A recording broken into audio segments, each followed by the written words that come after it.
Handicapper Steve here, handicapping the racing from the Finger Lakes Racetrack here on Saturday. It is July 22nd, 2017. And look at the stakes races on today's program from the Finger Lakes races 6 and 7. But before I get on to that, remember to please follow me on Twitter at HorseRacingKid5 for more selections for race courses around the world.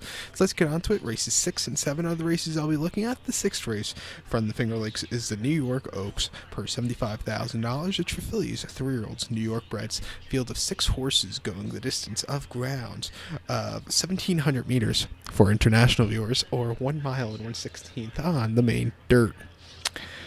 And I show the diagram, just gives me a second to look down at my notes, so just bear with me. My top pick in this one, I like the number 4 horse, number 4, Bonita Bianca. I'm going to go 4-3-5-2 in the superfecta, 4-3-5-2 super. My top pick, number 4, Bonita Bianca, 6-5, Dylan Davis, Rudy Rodriguez, who trains this 3-year-old filly out of Curlin, getting blinkers on today for the first time.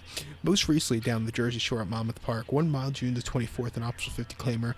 Horse finished 4th by 14 lengths. It was her first start of the year. She needed the race badly. You know, she just didn't have that early speed, and she bumped a few times. Had a horrible trip. Throw that race out. I think second off the layoff coming here to the Finger Lakes, she should have a lot better of a run. Start before December 30th at Aqueduct on the Rest in Peace inner track, mile 70 yards in the Eastview Stakes. Horse won by 5 1/4 lengths. Sat back early, but got the lead in the stretch and took off clear. Very easy victory that day. And then the Grade 2 Demoiselle at Aqueduct, mile 8th on November the 26th. Horse finished 3rd by 7 1/4 lengths, which basically laughs going into the far turn, but really closed up well after a horrible trip. Decent 3rd place finish, even though Miss Sky Warrior, who won that day and won next start out, had an incredible campaign until the Kentucky Oaks.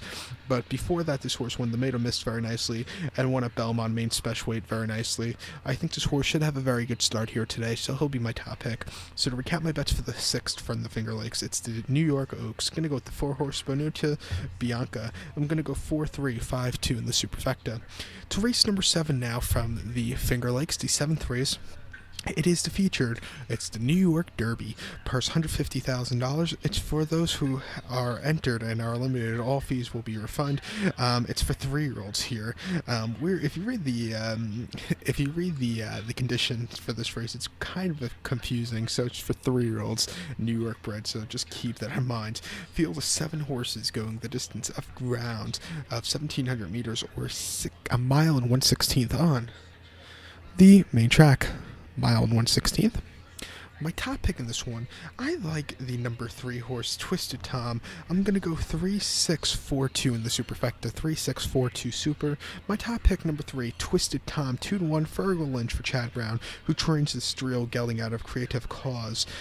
Most recently, down at Belmont Park, mile and a half on June the 10th, and the Grade 1 Belmont Stakes. Horseman 6 by 27 3/4 lengths. Tappert ran a hell of a race. Irish Warcar ran a hell of a race. This horse had the clip heels a few times. It wasn't his day to win against tougher. I think stepping down in loads of class to this race course, which is speed favoring, this horse has some speed in him. He should have a very good run. Start before at Laurel Park on the slot, mile on the 8th, April 22nd, to Federico Tessio. Horse won by 2 1/4 lengths. Basically sat off and on the pace that day. It was a little bit wide at the second turn, but really took off well. Easy driving victory at the end. Great price at 5.5 to 1 that day for this horse. And then start 4 again at Laurel in the private terms, going a mile 16th. From the rail, this horse won by a nose. Sat back early. He wasn't on the lead, but he sat back early. Had a good closing kick at the end, just getting up there. But he had to be really used that race. So that's the kind of reason why I think next start out he wasn't really the favorite. That's why he was 5.5 to 1. But before that he ran very nicely at Aqueduct on the Rest in Peace inner track. I'm going to keep saying that until you stop seeing inner track races on your past performances. But he won a race on the inner track, finished 6th on the turf course at Aqueduct off a layoff. I think, like I said, he has speed in him. I think he'll run a very big one, so he'll be my top pick here. So to recap my bets for the 7th from the Finger Lakes, it's the ungraded New York Derby. Gonna go with the 3 horse Twisted Tom. I'm gonna go 3-6-4-2 in the superfecta. So good luck to all, and please follow me on Twitter at HorseRacingKid5. Good luck, everybody.